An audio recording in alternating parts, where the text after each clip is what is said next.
Good morning, everyone, and welcome to the Lasham Briefing for Monday, the 5th of August, 2024. We'll start with the synoptic, and we'll have a look at lunchtime yesterday, and you can see this low pressure out in the North Atlantic is providing a series of fronts approaching the UK. And if we run that through midnight last night, you can see the one front that was ahead of everything else is combined with the one behind it. And coming up to lunchtime today, the two low pressures out here have merged together and it's becoming quite a significant feature, I think, out in the Atlantic. But it's providing this cold front, or series of cold fronts here, which are pushing into the Irish Sea by about lunchtime today. If we run that through midnight tonight and into tomorrow, you can see the fronts are just through by about lunchtime tomorrow.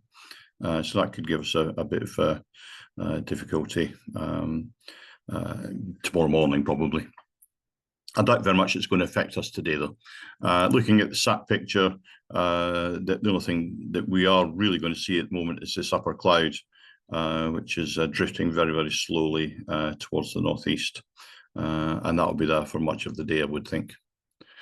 As far as rain's concerned, there's a little bit on the front. It's the main front's still out over Ireland here. There's a little bit ahead of it, but not much. And if we run the rain forecast through, we're not going to see any of that until well into the night, if not into the small hours of tomorrow morning, with the main band here probably reaching us around about breakfast time.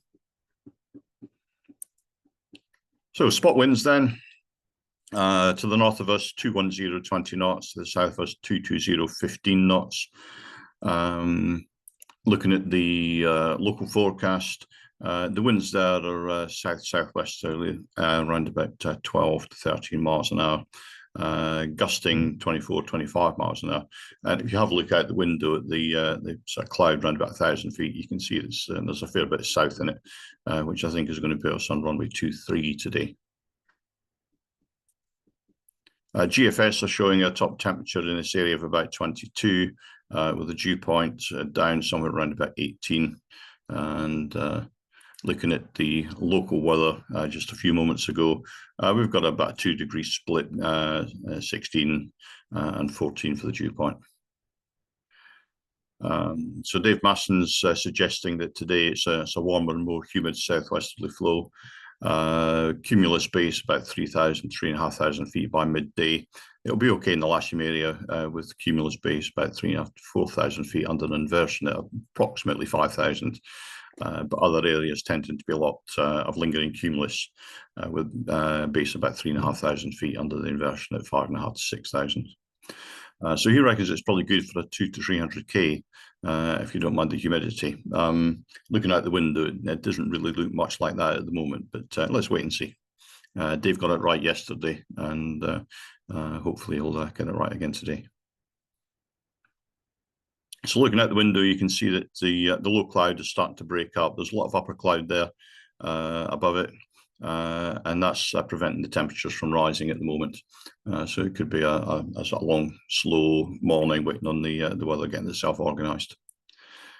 RAFodium are showing 2108 knots with 10k visibility or greater, broken at 3,500 feet, and then temporarily between now and 11 o'clock local, scattered at 1,000 feet, and again temporarily between 11 and 2 o'clock this afternoon, scattered at 2,000 feet.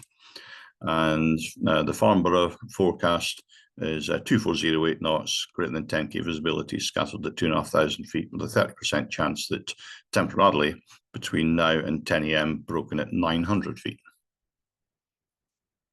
Moving on to sky sight and potential flight distance, it doesn't look particularly good for the sort of Lasham area. We're just on the edge of this sort of better weather here, but that's all going in towards the sort of London zones. The local sky sight forecast for Lasham is missing all the low cloud we've got at the moment, but that's showing sort of moderate thermals, sort of 3 to 4 knots through the best part of the day, with a cloud base somewhere around about 3,000 feet AGL. Top Meteo showing something similar. Another rather sort of poor outlook for the day. If we go on to the sort of potential thermal activity, what they're forecasting, it's only just above about 600 meters there. So we're looking about 2,000 feet at the moment. And as we run that through hour on hour, gradually increasing to about 3,000 feet by about lunchtime, and into the afternoon, not getting much better than that. So no times today. I don't think we'll be going very far, so we'll just mention the local ones. Barton Stacey is live firing here at number 40. 44 is Dash Ranges. It's danger area 132, which is active. And just a little bit further out, 46 is Devices. There'll be multiple paragliders out there. I very much doubt we'll be going any much further than that. So let's move on to the sort of local airfield briefing then.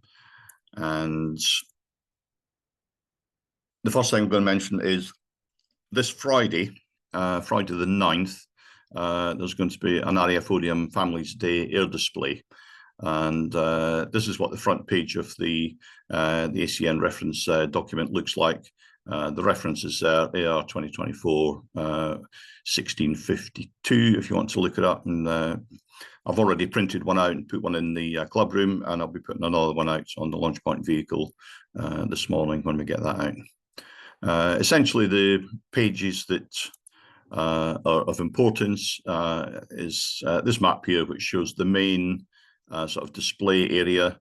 It's outside their ATZ, but well inside their mats, and that's active from 1100 to 1700 UTC, and it's surfaced to 4,000 feet. But more importantly, and affecting us, is between 1240 and 1315 UTC, surface to 3,000 or 4,000. I think that depends on the weather. The red arrows will be displaying, and there's no other flying allowed within this area during the published times when the red arrows are displaying. So we will not be flying during those times. Okay, this is going to be mentioned every morning this week. So please pay attention to that on Friday. So the Odium cross-section for today is showing the low cloud here, which we didn't see on SkySight, but which we do have out there at the moment. That's going to gradually clear up and break up as the morning goes on, and hopefully by lunchtime we'll have cumulus and thermals up to about 2,500, maybe 3,000 feet. They're suggesting the surface winds 210 at 10 knots, and good visibility, and no other real weather warnings. So the booking system looks something like this, which equates to the Geodiscus and SH7 being on the bronze to silver course. There's a K21 on a 5-day course, K21 on the casual list, and there's a K21 booked to club members. There's also a K13 on trial flights, and we've cancelled the morning ones due to the low cloud. But there's also a K21 available for the afternoon. So if the trial lesson instructor wants to utilise a K21, that could be possible this afternoon. There's also another K13 available in the morning, but it's booked in the afternoon. And for the single-seaters, SH2, 3, 4, 6 and 8 have all got availability, and some of them for the whole day. The simulator is available as per normal. Movement-wise, we've got one light twin. It's departing around about 10 o'clock local, coming back around about 11, and then departing again around about 12:30. But that shouldn't affect us too much, especially if we're on runway 23. We just need to keep the cables in out of the way whilst that's happening. So the operation, we're going to set up on 2-3 for a dry operation, moderate southwesterly winds all day. Please land well into the field to avoid the undershoot obstacles, which are the trees in the undershoot on 2-3. And please remember, the buggies are only insured for seated passengers. Okay, and anyone travelling on a flatbed is not insured, so please don't do it. Here's your pictorial representation of the setup today. Launch point vehicle on the hard surface.